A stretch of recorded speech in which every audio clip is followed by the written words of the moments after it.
Olá pessoal, eu sou o Fernando Rocha, esse é o nosso Na Medida do Possível ou Quase, um não manual sobre a vida saudável. Não manual porque, felizmente, a gente não tem manual.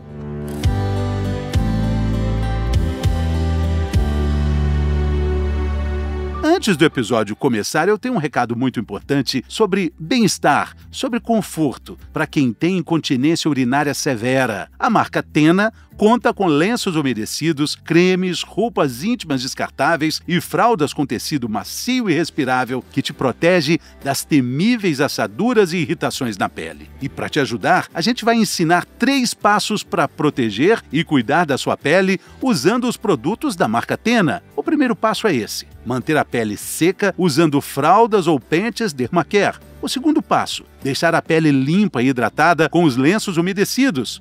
O terceiro passo é proteger a sua pele com os cremes da marca Tena. Use o creme barreira para hidratação extra e o creme de zinco para peles sensíveis. E aí pronto, você vai sentir a renovação. Conheça a linha Dermacare completa e todos os produtos da marca Tena através do site www.tena.com.br. Use e comprove a qualidade dos produtos da marca Tena, que fornecem todo o cuidado, proteção e conforto que pessoas com incontinência urinária severa merecem. E você vai entender por que ela é a líder mundial em produtos de saúde e bem-estar. Vamos agora ao episódio dessa semana. A saúde emocional das crianças na separação dos pais. Esse é o assunto dessa semana, que tem a participação muito especial de um especialista em conversas difíceis. Um pai de 4 filhos que acredita na disciplina positiva, na escuta ativa. É o educador parental Tiago Queiroz, o famoso paizinho vírgula, que conversa conosco nessa semana. Bem-vindo, Tiago. Alegria falar com você. Tudo bem? Ô, Fernando, querido, que alegria estar aqui conversando com você, com toda a sua audiência, sobre esse assunto que é realmente uma conversa difícil, mas que precisamos ter, né? Exatamente, conversas difíceis. Esse é um dos itens do seu podcast. Você tem uma atuação fantástica nas redes, né, Tiago? Obrigado. Eu acho que um dos meus motivadores maiores na vida é ajudar as famílias a encontrarem caminhos mais empáticos, mais pacíficos para educar e passar pela vida com seus filhos, né? Então eu me dedico muito mesmo ajudando aí as famílias fazendo isso. E é legal assim, né? Porque o nosso podcast é o Na Medida do Possível, que é isso também, né? Que é o que a gente tenta fazer na vida como um todo, né? Nos cuidados que a gente tem que ter e até também na educação dos filhos e na saúde emocional dos filhos, porque de fato a gente não tem manual, né, Tiago? Não tá nada escrito ali, não adianta. Você pode olhar na internet, você pode consultar, mas manual não tem, né? Não tem. E ó, vou dizer, inclusive, você como é pai de mais de um filho, você sabe muito bem. Mesmo aquelas pessoas que já têm um filho, vai ter o segundo, acha que já concluiu esse manual aqui. Mentira, você vai ter que aprender tudo de novo porque é uma outra aventura, né? Exatamente. E esse título, né, me chama muito a atenção porque eu passei por isso. Eu me preocupei com a saúde emocional dos meus filhos na separação. Eu sou separado já há mais de 20 anos, mas quando eu me separei, os meninos eram pequenos. E era um peso tão grande, é uma dor tão grande que eu sentia ali. Ninguém sai bem de uma separação, né? Ninguém sai bem. Pode ser pelo motivo que for. Tem muito sofrimento nisso. E esse sofrimento respinga muito nos filhos, né, Tiago? Pois é, eu acho que o primeiro ponto que a gente pode começar a elaborar aqui é que não é um passeio no parque. Né? Assim, por mais que você pode fazer ali um post bonito no Instagram, reconhecendo as alegrias daquele relacionamento, é sim um término sempre algo doloroso, né? Você vai passar inevitavelmente por um processo de luto, né? Então assim, imagina você, né, um marido que se tornou ex-marido, e aí você tem a sua ex-companheira também, todo mundo elaborando os seus processos de luto, com os seus ressentimentos, com as suas dores e com as suas dúvidas, né? De será que isso é o melhor que eu devo fazer? A gente que sempre se coloca naquele lugar de fazer o melhor para os nossos filhos, a gente acaba pensando assim, poxa, será que eu tenho que segurar um pouco esse casamento por conta dos meus filhos? E acho que essa é a primeira grande questão que a gente deve enfrentar, entender que não vale a pena você segurar uma relação, um casamento, vamos dizer assim, que já esteja, né, completamente ali acabado por nome dos seus filhos, porque eles não pediram por isso. Eles não pediram para nascer, eles não pediram para vocês estarem casados, nem para vocês descasarem ou fazer nada, eles só existem, né? A única coisa que eles pedem é para serem amados. Então, quando a gente reconhece isso, entende, não, se você realmente esse casamento acaba e a gente tem que tomar essa decisão, decisão e não tentar postergar isso em nome dos filhos, acaba sendo menos pior para todo mundo, porque ainda assim é muito melhor para uma criança lidar com esse processo do que crescer num lar onde as duas pessoas que são seus pais não se amam mais, não demonstram carinho um pelo outro, ou não se respeitam, acabam se violentando de uma forma, né, ou outra. Então, assim, eu acho que esse é o primeiro ponto. A gente precisa entender que casamento não começa nem acaba por conta de filhos. Os filhos existem e eles têm outras demandas que a gente deve atender, né? Sim, eles são pontuais, eles marcam uma etapa na vida do casamento, né? Na jornada do casamento, mas existem coisas muito importantes para a gente discutir, algumas delas são até geracionais, Tiago. Eu tenho 55 anos, sou filho de uma supervisora educadora, né? Do ensino público, minha mãe lá de Minas Gerais, e eu lembro muito da minha infância, da minha adolescência, minha mãe comentando assim, olha, os meninos mais complicados são filhos de pais separados. Eu lembro da minha mãe falando isso ecoa na minha cabeça até hoje. Quando eu comecei o meu processo de separação, minha mãe voltou a falar isso. Muitos anos depois. Mas já não cabia, não fazia eco pra mim essa frase, porque é o que você diz, não fazia mais sentido continuar um casamento, que hoje eu tenho uma relação ótima com a mãe dos meninos, mas é sempre uma grande encruzilhada, né?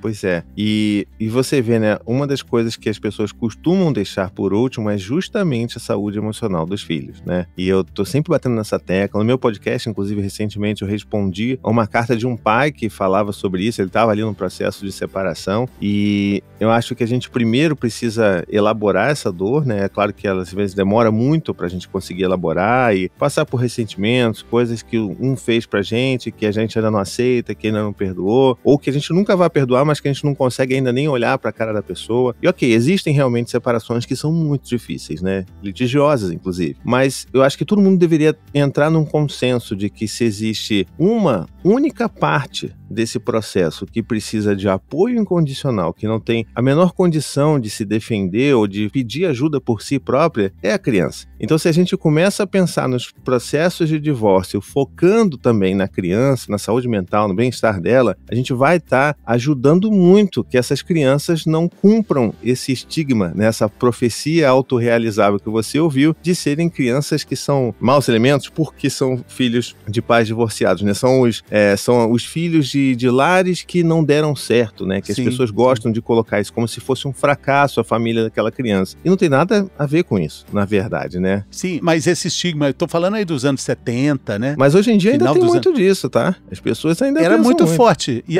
ainda tem. Mas o número dos filhos de novos lares, né? De lares não convencionais, só tá aumentando, né?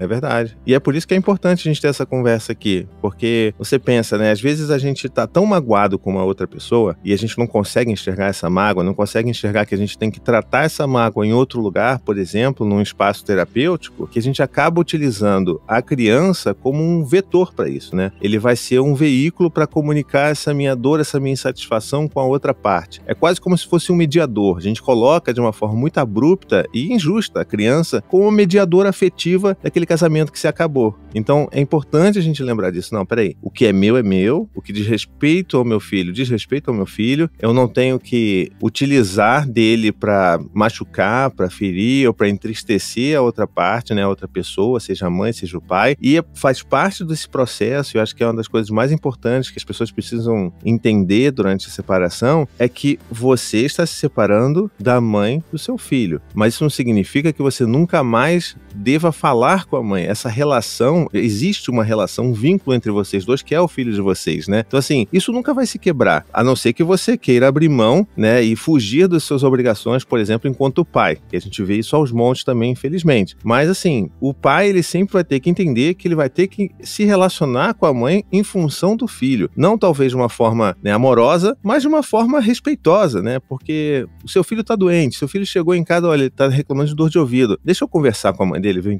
entender o que aconteceu. Se acontece isso na minha casa, o que eu tenho que falar? Olha, tá aqui, ele tá um pouquinho febril, eu dei um pouco de analgésico aqui. Ou seja, essa relação de parceria, que às vezes até não existia, eu já vi casos assim, né? Uma relação de parceria, de divisão nos cuidados, que não acontecia enquanto o casal era de fato casado, começa a existir depois que se separam, porque cada um começa a conseguir ali entender qual é a sua parte, né? Resolver um pouco a sua vida e consegue elaborar melhor essa coisa de não, tá aqui, eu tô resolvendo, agora deixa eu passar pra você e assim assado. resultado. E aí a criança, inclusive, ela evolui muito, porque ela não está perdendo afeto, ela continua ganhando afeto e continua entendendo que não foi culpa dela, porque isso é uma coisa que a criança às vezes assimila, né, que aquela separação ela é culpa dela, e principalmente vai entender que ela não está deixando de ser amada ou sendo rejeitada pelo pai ou pela mãe, né? Porque esses processos eles são perigosos para a criança. E isso vai até a idade, né? No meu caso, as crianças com 25, com 30 anos. Pequenas crianças, né?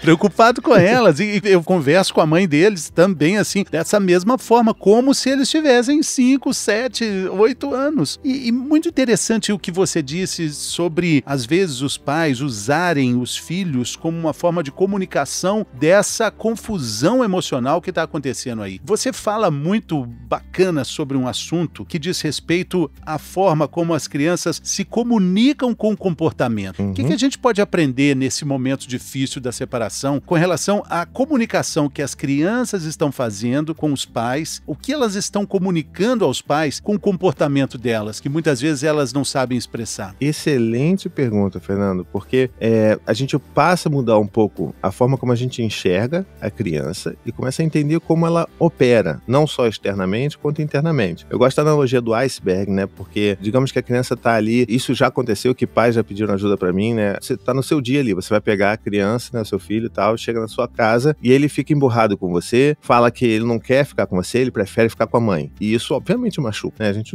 não tem um coração de aço, né? A gente fica, poxa, sente, por mais que a gente tente não levar pro pessoal, isso vai machucar. Mas esse é um mau comportamento, ou seja, é uma atitude rude, né, que a criança está tendo em relação ao seu pai. E por mais que isso possa machucar, faz parte do nosso papel entender que nós somos os adultos da situação ali, que nós temos as ferramentas emocionais para lidar com esses maus comportamentos. E aí, ao invés da gente, por exemplo, só gritar ou falar, eu também não quero você, vou devolver você para sua mãe, e se comportar também como uma criança de 3 anos, a gente precisa olhar esse comportamento como um iceberg, em que esse mau comportamento específico é a ponta do iceberg. E para baixo do espelho d'água, a gente tem uma imensidão de necessidades e sentimentos que a criança não tem condição e nem elaboração para lidar com aquilo. E aí existe, então, assim, por exemplo, uma criança que está passando por um processo de separação, ela vai sentir medo de rejeição, ela vai sentir medo de, por exemplo, às vezes a mãe está arranjando um namorado novo, uma namorada nova, essa criança começa a ficar com medo de, será que ela está arranjando uma outra namorada ou um outro namorado, eu vou ainda fazer parte, ela ainda vai me amar? Então existe um monte de coisas que vão acontecer dentro da cabeça dessa criança que ela não sabe elaborar. E quando a gente só foca no mau comportamento, a gente esquece de ajudar efetivamente a criança a lidar com aqueles desafios. Então por isso que eu sempre falo que quando a criança tem um mau comportamento, antes de tudo, a gente precisa olhar o contexto daquela criança, entender o que está acontecendo. Será que alguma coisa mudou na rotina dessa criança? Será que por conta da separação a criança precisou mudar de escola? Porque os pais agora vão morar em outros lugares e tem que ter uma escola mais perto. E esse medo de encontrar novos amigos, de construir novas relações, de se sentir solitário. Então, todas essas mudanças na rotina da criança podem causar ali, acionar gatilhos de medo de rejeição, de ansiedade de separação, que a criança obviamente não tem preparo ainda para lidar com aquilo. E aí é nosso papel fazer esse trabalho, eu gosto de chamar de trabalho de detetive, né? De tentar entender o que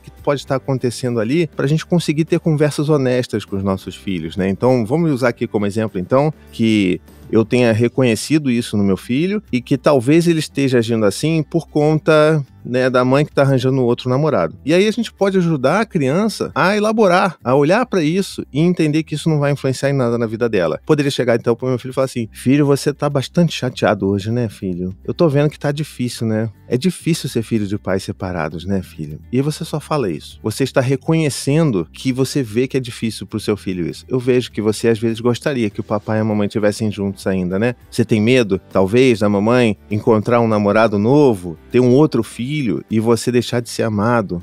Eu acho que é difícil às vezes lidar com isso, né? E a gente tá falando isso e dando espaço para a criança falar. É isso mesmo, pai, eu não queria porque a minha mãe é só minha. E aí a gente vai construindo uma conversa muito aprofundada que vai dar à criança o senso de que, não, olha, filho, a sua mãe ela pode ter quantas pessoas outras quiser na vida dela. Você sempre vai ter um lugar muito especial no coração dela e eu tenho certeza disso. Eu conheço a sua mãe. Ela jamais vai deixar de amar você por conta de uma outra pessoa ou de um outro filho. Você pode ter certeza disso. O seu lugar está sempre muito bem guardadinho no coração da sua mãe. E aí você vê que quando a criança se sente amada, né, pertencente, ela se sente vista e ouvida, a tendência é que esses maus comportamentos vão reduzindo, porque a gente está abastecendo esse reservatório emocional delas e elas não vão precisar mais colocar para fora dessa forma, sabe? Interessante. Chegamos aí nas suas famosas 3 palavrinhas mágicas, né, para lidar com a birra, com contratempos, mas principalmente nesse momento aí, né? Você fala de ouvir, nomear e acolher, de preferência também na altura da criança ali, né? Aquela escutativa, né? Exatamente, ou seja, a gente tem que lembrar, né, que quando você é criança, você é muito pequeno, né? Então você não tem essa experiência com seus filhos mais velhos, que estão ali, se bobear, você que olha para cima, né?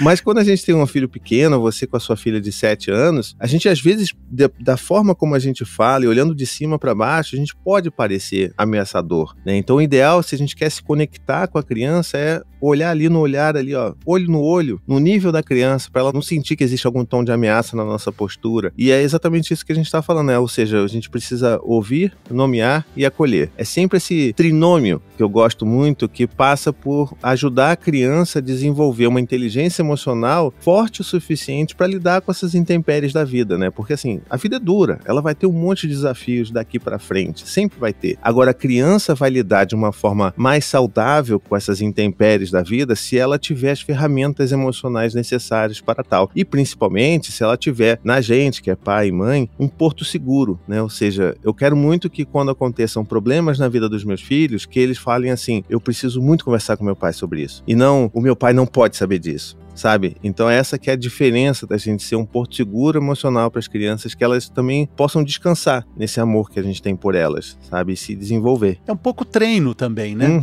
Totalmente. Você colocar isso em prática. Tentativa e erro, nem sempre dá certo, nem sempre a resposta é tão positiva como a gente espera, né? Mas eu queria abordar uma questão com você, Tiago. Uma separação, ela é quase como um espectro de possibilidades, de um lado e de outro. Pode ter um entusiasmo muito grande de um novo amor, o entusiasmo de uma nova condição de vida, mas pode ter também uma tristeza, uma mágoa muito grande, uma fossa, uma depressão, princípios, né, de depressão, tudo isso misturado ali nessa nova condição que se estabelece depois que um casal não é mais casal. Como é que o pai, como é que a mãe pode ter atenção a essa preciosidade que é o filho, se ela está ali em volta num momento de entusiasmo com o novo amor, ou de culpa também, porque essa nova condição traz culpa também, ou de uma sombra terrível para ser enfrentada? Como é que a gente vai olhar para isso com a atenção devida? Eu acho que é difícil olhar para isso quando a gente também está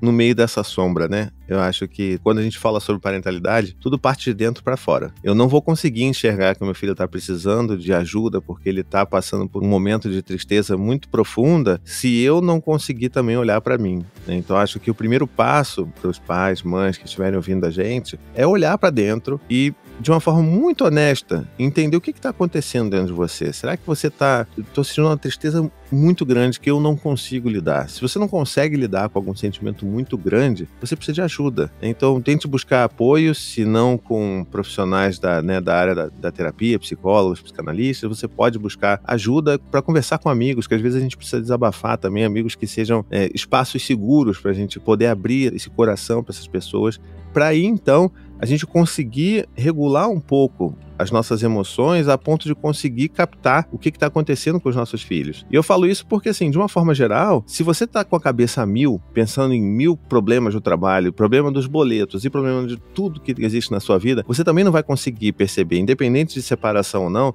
o que está acontecendo com o seu filho. Porque existe é muito sutil esse ponto de conexão em que a gente vai olhar para os nossos filhos e entender ou perceber que existe alguma coisa ali. E aí, é claro, a partir do momento que a gente reconhece que talvez os nossos filhos estejam apáticos demais, não estejam mais conversando, mas tão vivazes quanto eram antes, ou que às vezes, assim, estão com um momento de muitas revoltas, assim, e sempre estão revoltados com tudo, e por mais que a gente converse, a gente não percebe um determinado avanço, é também um momento importante de buscar ajuda para essa criança, porque nós somos partes, vamos dizer assim, envolvidas, né? Somos partes com os nossos próprios vieses. Então, nem sempre a gente vai conseguir resolver ou dar conta de tudo, de todas as questões que os nossos filhos têm. E tá tudo bem. Não significa que a gente tá errando, mas a gente também não vai dar conta. E quando a gente não dá conta, a gente precisa encontrar alguém que consiga dar conta. Então, por isso que psicólogos que falem com crianças são tão importantes, né? Porque eles normalmente vão trabalhar através até da ludicidade para poder encontrar aonde que estão as questões principais daquela criança e onde a gente pode ajudar de fato ela